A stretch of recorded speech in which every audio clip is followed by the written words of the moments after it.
어느 날 갑자기 가장 좋아하던 초콜릿 가격이 3,000원에서 2,500원으로 떨어졌습니다. 아이스크림도 4,000원에서 3,200원이 됐고 즐겨 먹던 치킨도 20,000원에서 17,000원으로 내려갔죠. 처음엔 기분이 좋았겠지만 이것이 바로 디플레이션의 시작이라면 어떨까요? 2000년대 초반 대한민국에서는 이보다 훨씬 더 심각한 일이 벌어졌습니다. 돈 없어도 괜찮다던 그 시절, 수많은 사람들이 플라스틱 한 장으로 꿈을 샀지만 그 꿈은 곧 악몽이 되었고 결국 380만 명이 신용불량자가 되는 초유의 사태가 벌어졌거든요. 경제활동 인구 7명 중 1명이 신용불량자가 된다는 것 상상이 되시나요? 이는 단순히 개인의 과소비 문제가 아니라 국가적 차원의 정책 실패와 금융회사들의 무분별한 영업, 그리고 소비자들의 안일한 인식이 만들어낸 완벽한 재앙이었습니다. 지금부터 2000년대 초 대한민국을 뒤흔든 카드 대란의 전말을 파헤쳐 보겠습니다. 어떻게 이런 일이 일어날 수 있었는지, 그리고 우리는 이 사건에서 무엇을 배워야 하는지 함께 살펴보시죠. 이 이야기는 결코 과거의 일만이 아닙니다. 우리나라 신용카드의 역사를 거슬러 올라가면 1969년 7세기 백화점에서 일부 임직원들에게 발급해준 것이 시작이었습니다. 정말 소수의 특권층만 가질 수 있었죠. 당시만 해도 신용카드는 말 그대로 신용이 있는 사람만 가질 수 있는 특별한 도구였어요. 그 후 1978년 외환은행과 VISA가 손을 잡으면서 본격적인 카드 시대가 열렸고 1987년에는 신용카드업법이 만들어지면서 전문 카드 회사들이 우후죽순 생겨났습니다. 하지만 여전히 카드는 일정 수준 이상의 소득과 신용 등급을 가진 사람들만의 전유물이었어요. 그런데 2000년에 접어들면서 상황이 180도 완전히 달라졌습니다. 남녀노소 할 것 없이 심지어 소득이 전혀 없는 대학생들까지도 카드를 여러 장씩 가지고 다니게 됐거든요. 지금 생각해보면 정말 상식적으로 이해가 안 되는 일이었죠. 길거리 곳곳에는 카드 가입을 유도하는 부스가 설치되어 있었고 각종 사은품을 주면서 카드 가입을 적극적으로 권유했습니다. 연회비는 기본적으로 무료였고 심지어 카드를 만들면 돈까지 주는 경우도 있었어요. 정말 믿기 어려운 일들이 벌어지고 있었던 거죠. 이 모든 것의 시작은 바로 1997년 IMF 외환위기였습니다. 우리 경제가 바닥을 치면서 1998년 신용불량자는 대략 13만 명 정도였어요. 나라 전체가 어려웠던 시절을 생각해보면 그나마 양호한 수치라고 볼 수 있었죠. 하지만 놀라운 것은 2000년 말까지 200만 명을 넘지 않던 신용불량자가 2004년 4월에는 무려 382만 명까지 급증했다는 사실입니다. 더욱 아이러니한 것은 이 시기가 바로 IMF를 조기 졸업하며 경제가 회복되고 있던 때라는 점이었어요. 경제 성장률도 올라가고 있었고 외환위기의 여파에서 완전히 벗어났다고 평가받던 시기였는데 말입니다. 그런데 왜 신용불량자는 오히려 폭증했을까요? 이는 당시 경제정책의 방향성과 밀접한 관련이 있었습니다. 문제의 핵심은 바로 신용카드였습니다. 2003년 한 해 동안 늘어난 신용불량자 108만 명 중에서 무려 84%에 해당하는 91만 명이 카드 때문이었어요. 10명 중 8명 이상이 카드 빚을 감당하지 못해 신용불량자가 된 거죠. 그런데 여기서 이상한 점이 하나 있습니다. 원래 신용카드는 갚을 능력이 있는 사람에게만 발급해주는 것 아닌가요? 그런데 어떻게 이렇게 많은 사람들이 동시에 카드 빚을 갚지 못하는 상황이 벌어질 수 있었을까요?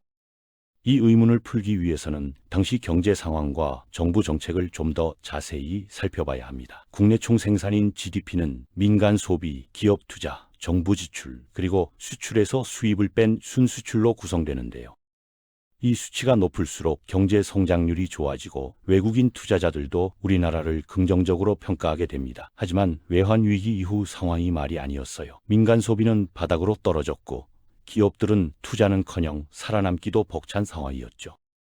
정부도 재정 여력이 부족했고 수출 기업들마저 어려움을 겪고 있었습니다. 이런 상황이 계속되면 경제 성장률이라는 성적표에 빨간불이 켜질 수밖에 없었거든요. 그래서 정부가 선택한 것이 바로 민간 소비 부양이었습니다. 그 중에서도 가장 손쉬운 방법이 신용카드 활성화였죠. 당장 돈이 없어도 일단 소비를 늘릴 수 있으니까요. 소비가 살아야 경제가 산다는 명분하에 김대중 정부는 신용카드 규제를 대폭 완화했습니다.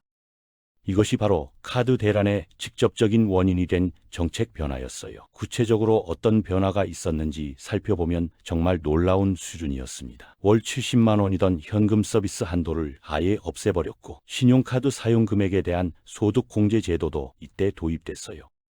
게다가 최대 1억 원까지 당첨되는 신용카드 영수증 복권 제도까지 만들어서 사람들의 카드 사용을 적극 유도했죠. 이는 마치 정부가 직접 나서서 카드 사용을 권장하는 것과 같았습니다. 당시 사람들에게는 카드를 쓰는 것이 애국하는 일이라는 인식까지 생겼어요.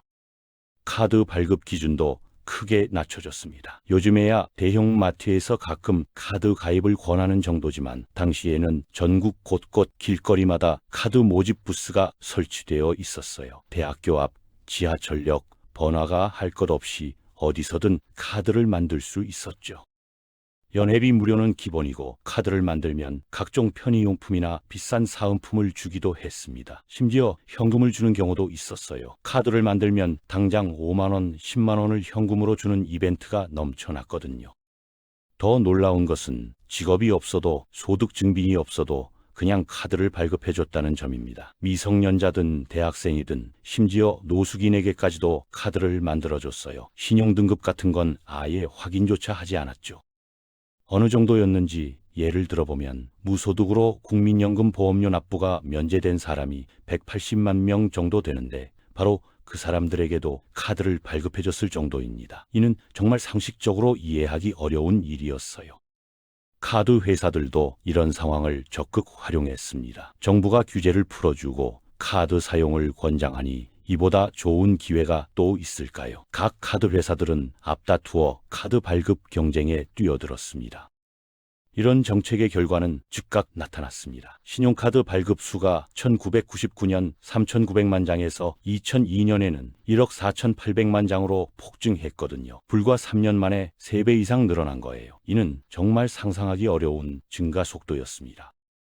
경제활동 인구 1인당 보유 카드 수돈 999년 1.8장에서 2002년에는 4.5장까지 늘어났습니다. 한 사람이 평균적으로 카드를 4장 이상씩 가지고 있었던 거죠. 심지어 10장, 20장씩 가진 사람들도 적지 않았어요. 당시 분위기를 생각해보면 정말 카드 광풍이라고 할 만했습니다. 어딘가 놀러 갈 때도 카드가 있어야 할 것 같고 연인에게 선물할 때도 카드로 결제해야 능력 있어 보이는 그런 시대였거든요. 소비가 미덕인 양 여겨지면서 카드 이용 실적도 1999년 90조 원에서 2002년에는 무려 623조 원까지 치솟았습니다. 이 역시 3년 만에 7배 가까이 늘어난 수치입니다. 정말 믿기 어려운 증가율이었어요. 행동경제학에 유명한 실험이 하나 있는데요. 스포츠 경기 입장권을 경매로 팔 때 신용카드로 지불하는 그룹이 현금으로 지불하는 그룹보다 60%에서 110% 높은 가격을 지불한다는 결과가 나왔습니다. 이는 물건을 먼저 가지고 돈은 나중에 내는 시스템의 심리적 효과 때문이겠죠. 현금으로 직접 돈을 내는 것보다 카드로 결제할 때 지출에 대한 부담감이 훨씬 적게 느껴진다는 거예요. 실제로는 똑같은 돈을 쓰는 건데도 말이죠. 그런 카드를 한 사람이 여러 장씩 가지고 있었으니 과소비가 극심할 수밖에 없었어요. 개인 소비를 늘리려던 정부 목적은 달성했지만 문제는 여기서 그치지 않았습니다. 카드 사용을 늘리기 위해 카드사들이 가장 먼저 손댄 것이 바로 현금 서비스 한도 확대였거든요. 원래 월 70만 원이던 현금 서비스 한도를 무려 2천만 원까지 올렸습니다. 그리고 현금 서비스에는 연 30%라는 고금리를 적용했죠. 이건 거의 사채업체 고리대금업 수준의 이자율이었는데도 말입니다. 당시 은행권 신용대출 시장이 경색되어 있다 보니 은행 대출이 어려운 저신용자들이 이런 고금리 현금 서비스를 적극 활용했습니다. 급한 돈이 필요한데 은행에서 빌릴 수 없으니 카드 현금 서비스가 유일한 대안이었던 거죠. 더욱 심각한 것은 A카드사 연체금을 B카드사 현금 서비스로 갚는 이른바 돌려막기 기법이 유행했다는 점입니다. 이런 식으로 빚이 눈덩이처럼 불어나면서 감당할 수 없는 수준까지 커지게 됐어요. 이렇게 해서 가계부채 중 카드빚 비중이 1999년부터 2002년까지 3년 동안 3배에 넘게 늘어났어요. 특히 장기 카드 대출 서비스인 카드론과 별도 서류 제출 없이 돈을 빌릴 수 있는 현금 서비스 비중이 크게 높아졌습니다. 문제는 이런 카드빚들이 대부분 고금리였다는 점이에요. 일반적인 카드 결제와 달리 현금 서비스나 카드로는 연 20에서 30%의 높은 이자가 붙었거든요. 원금도 갚기 어려운 상황에서 이자 부담까지 가중되니 더더욱 감당하기 어려웠죠. 결과적으로 수입보다 지출이 많은 가정이 급증했고 연체율도 계속해서 상승 곡선을 그렸습니다. 2002년 하반기부터는 연체율이 급격히 상승하기 시작했고 2003년에는 카드사 전체 연체율이 10%를 넘어서는 상황까지 벌어졌어요. 이 상황을 지켜본 정부도 뒤늦게 문제의 심각성을 깨닫고 부랴부랴 정책 수정에 나섰습니다. 미성년자 카드 발급을 제한하고 현금 대출 비중을 줄이고 현금 서비스 한도를 1,200만 원으로 낮추고 길거리 회원 모집도 금지했어요. 또한 카드 발급 시 소득 증빙을 의무화하고 신용평가를 강화하는 등의 조치도 취했습니다. 하지만 이미 엎질러진 물이었죠. 이미 수백만 명이 과도한 카드 빚을 지고 있는 상황에서 이런 사후 조치들은 근본적인 해결책이 될 수 없었어요. 더욱이 정부가 갑자기 규제를 강화하자 카드사들도 디펜시브하게 대응했습니다. 기존 고객들에 대한 한도를 줄이고 연체자에 대한 추심을 강화하기 시작한 거죠. 이는 이미 어려운 상황에 있던 사람들을 더욱 궁지로 몰아넣는 결과를 가져왔어요. 하지만 이미 엎질러진 물이었습니다. 단기적 경제 성장만을 생각했던 정부 정책과 당장의 수익만을 쫓아 무분별한 카드 발급을 남발한 카드사, 그리고 갚을 능력도 없으면서 무조건 소비부터 했던 소비자들이 만나서 만들어낸 결과였어요. 그 결과가 바로 2003년 카드사 연체율 10%라는 충격적인 수치였습니다. 카드사 10곳 중 한 곳이 연체 상태라는 뜻이었죠. 개별 카드사별로 보면 더욱 심각한 곳들도 많았어요. 일부 카드사는 연체율이 15%를 넘어서기도 했거든요. 경제활동 인구 7명 중 1명이 신용불량자가 되는 초유의 사태가 벌어졌고 막대한 빚을 견디지 못해 극단적 선택을 하는 사람들의 이야기가 연일 뉴스를 장식했습니다. 정말 끔찍한 사회 문제로 발전한 거예요. 실제로 2023년 자살 예방 백서에서는 2003년 자살률 증가의 주요 원인을 카드 대란으로 분석하기도 했죠. 경제적 문제가 단순히 개인의 생활에만 영향을 미치는 게 아니라 생명과도 직결되는 심각한 문제였다는 것을 보여주는 대목입니다. 당시 신문이나 방송에서는 연일 카드빚을 못 견딘 사람들의 안타까운 소식들이 전해졌어요. 가족을 남겨두고 떠나는 가장들, 빚 때문에 야반도주하는 가족들, 하루아침에 모든 것을 잃고 길거리로 내몰리는 사람들의 이야기가 끊이지 않았거든요. 이런 상황이 되자 아무리 승승장구하던 카드사들도 버텨내기 힘들어졌습니다. 카드사는 고객이 카드로 결제하면 일단 가맹점에 대신 결제해주고 나중에 고객에게 돈을 받아서 수익을 만드는 구조인데요. 연체자가 엄청나게 늘어난 만큼 운영자금이 더 필요했지만 그 많은 돈을 자체적으로 조달하기는 어려웠거든요. 카드사들의 자본금 규모로는 이런 대규모 연체 사태를 감당하기에 역부족이었어요. 그래서 카드사들은 장래받을 채권을 담보로 금융기관에서 자금을 조달하는 ABS 자산 유동화 증권을 발행했습니다. 쉽게 말해 카드사도 대출을 받은 셈이죠. 미래에 받을 돈을 담보로 해서 당장 필요한 운영자금을 빌린 거예요. 그런데 정작 고객들이 돈을 갚지 않으니까 카드사도 빌린 돈의 이자조차 감당하기 어려워졌습니다. 이것이 카드사 유동성 위기로 이어졌는데 나중에 일어난 미국의 서브프라임 사태와 비슷한 양상이라고 볼 수 있어요. 카드사들이 발행한 ABS 규모는 무려 40조 원이 넘었습니다. 이는 당시 우리나라 GDP의 6% 가까운 엄청난 규모였어요. 만약 카드사들이 연쇄적으로 부도가 난다면 금융 시스템 전체가 위험해질 수 있는 상황이었죠. 2002년 하반기부터 적자로 돌아서며 카드사들이 연쇄적으로 위기에 몰리자 정부는 신용카드사 종합대책을 발표했습니다. 카드사들을 구제하기 위한 종합적인 대책이었는데 결과적으로는 대형 은행들이 카드사를 인수하는 방향으로 진행됐어요. 그 결과 외환카드는 한국외환은행에, 우리카드는 우리은행에, 국민카드는 국민은행에 각각 흡수 합병됐죠. 독립적으로 운영되던 전업카드사들이 은행의 자회사나 사업부로 편입된 거예요. 하지만 삼성카드는 달랐습니다. 삼성그룹의 막강한 자본력으로 5조 원의 지원을 받으며 독립적으로 살아남을 수 있었거든요. 당시 삼성그룹이 얼마나 큰 기업인지를 보여주는 사례이기도 했어요. 그런데 정작 당시 카드업계 1위였던 LG카드는 어떻게 됐을까요? 라이프스이라는 광고로 유명했던 LG카드는 회원 수만 1110만 명에 달하는 거대한 카드사였습니다. 전체 카드 시장의 30% 가까운 점유율을 보유하고 있었어요. 하지만 그만큼 필요한 자본도 엄청났죠. ABS를 22조 원이나 발행했는데도 자금이 부족한 상황이었어요. 회원수가 많다는 것은 그만큼 위험도 크다는 뜻이었거든요. 연체율이 올라갈수록 필요한 자금 규모도 기하급수적으로 늘어났어요. 2003년 12월 22일 오후 3시 LG카드 현금 서비스가 갑자기 중단되는 사태가 벌어졌습니다. 이는 LG카드의 유동성 위기가 극에 달했다는 것을 의미했어요. 더 이상 고객들에게 현금 서비스를 제공할 여력이 없다는 뜻이었거든요. LG카드 부도설이 돌면서 LG카드로 쓴 빚은 안 갚아도 되는 거 아니냐는 희망적 추측을 하는 사람들도 나타났어요. 물론 전혀 근거 없는 이야기였지만 당시 상황이 얼마나 혼란스러웠는지를 보여주는 대목이기도 했습니다. LG카드를 받지 않겠다고 공지하는 상점들도 생겨났고 LG카드 직원들은 거리에서 욕설을 들으며 수모를 당하기도 했어요. 하루아침에 업계 1위 카드사가 사회적 비난의 대상이 된 거죠. 결국 LG는 2003년 12월 16일 LG카드와 LG투자증권을 포함한 모든 금융사업에서 손을 떼기로 결정했습니다. LG그룹으로서는 더 이상 감당하기 어려운 손실 규모였거든요. 카드 사업 하나 때문에 그룹 전체가 위험해질 수는 없었어요. 그 후 2006년 8월 신한금융지주가 주당 18,000원, 총 7조 2천억 원이라는 당시 국내 기업 인수합병 사상 최고가로 LG카드를 인수했죠. 위기에 빠진 카드사를 이런 거액에 인수한다는 것은 정말 파격적인 일이었어요.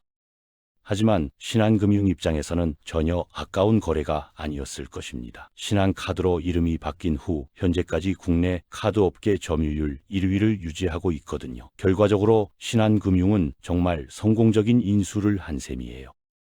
재미있는 것은 신한카드 고객센터 전화번호가 아직도 LG카드 시절 번호를 그대로 사용하고 있다는 점이에요. 1588-8100이라는 번호인데 이는 고객들의 편의를 위해 기존 번호를 그대로 유지한 거죠. 또 LG의 IT 서비스 계열사인 LGCNS와 전산망을 공동으로 관리하며 인연을 이어가고 있기도 하고요. 비즈니스는 분리됐지만 기술적인 부분에서는 여전히 협력 관계를 유지하고 있는 거예요. 이렇게 기업들은 어떻게든 살아남았지만 무분별한 신용카드 남발은 수많은 일반인들의 삶을 완전히 망가뜨려 버렸습니다. 소비는 했지만 갚을 수는 없는 상황에 놓인 사람들이 바로 신용불량자, 지금 용어로는 채무불이행자나 신용위험 거래자가 된 것이죠. 이런 상황을 막기 위해 정부에서 만든 공익광고가 있었는데 기억하시는 분들 많을 거예요. 아, 괜찮아. 한 번쯤 그럴 수 있어. 그런데 능력을 잃으면 당신도 사라집니다. 당시에는 어렸지만 지금도 생생하게 기억날 만큼 충격적인 내용이었거든요.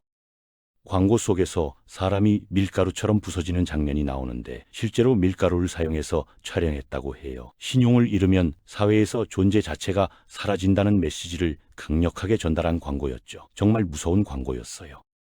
그렇다면 실제로 신용카드 연체가 되면 어떤 일들이 벌어지는 걸까요? 처음에는 카드사에서 문자나 전화로 부드럽게 깜빡하셨죠? 빨리 입금해 주세요 라고 연락이 옵니다. 이 단계에서는 아직 큰 문제가 없어요. 그런데 연체 5일이 지나면 분위기가 달라져요. 연체 이력이 카드사 공동 전산망에 등록되고 다른 카드사와도 정보가 공유됩니다. 신용등급이 떨어지고 카드 이용이 정지되죠. 이때부터 본격적으로 불편함을 느끼기 시작해요. 연체 20일이 지나면 채권 전담부서로 넘어갑니다. 금융기관 대출도 불가능해지고 독촉 메시지의 강도도 세집니다. 이제는 정말 심각한 단계에 들어선 거죠. 계속 안 갚으면 법원으로 지급 명령이 내려질 수 있고 민사소송 사건 번호까지 받을 수도 있어요. 그런데도 계속 연체하고 연체 금액이 10,000원 이상이며 90일 넘게 연락을 피하면 신용정보기관에 등록됩니다. 급여 통장이나 재산에 대한 압류가 시행되고 채무 불이행자라는 딱지가 찍혀요. 그렇게 되면 신용카드는 물론 예적금 통장도 만들 수 없습니다. 모든 금융거래가 제한되는 거죠. 휴대폰 개통도 어렵고 심지어 인터넷 쇼핑몰에서 물건을 살 때도 제약이 따라요. 정상적인 경제활동이 거의 불가능해지는 거예요.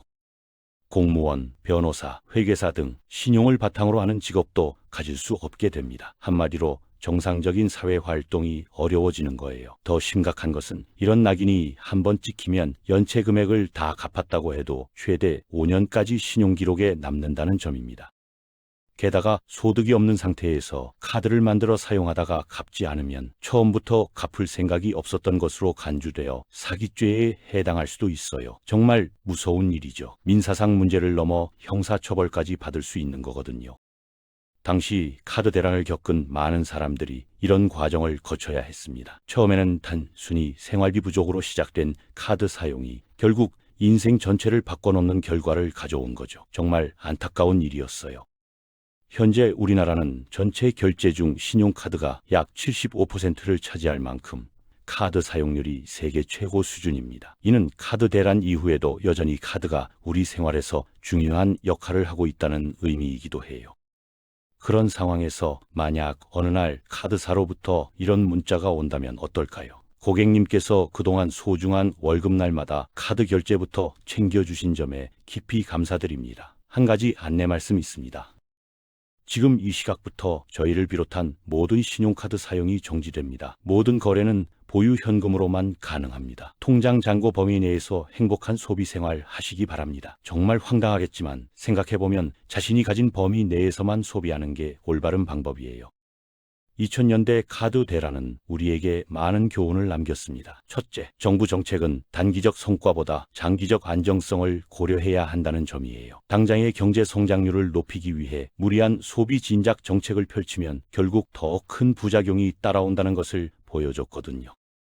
둘째, 금융회사들의 무분별한 영업도 큰 문제였어요. 수익만을 쫓아 리스크 관리를 소홀히 하면 결국 회사 자체가 위험해진다는 교훈을 남겼죠. 지속 가능한 비즈니스 모델이 얼마나 중요한지 보여준 사례였어요.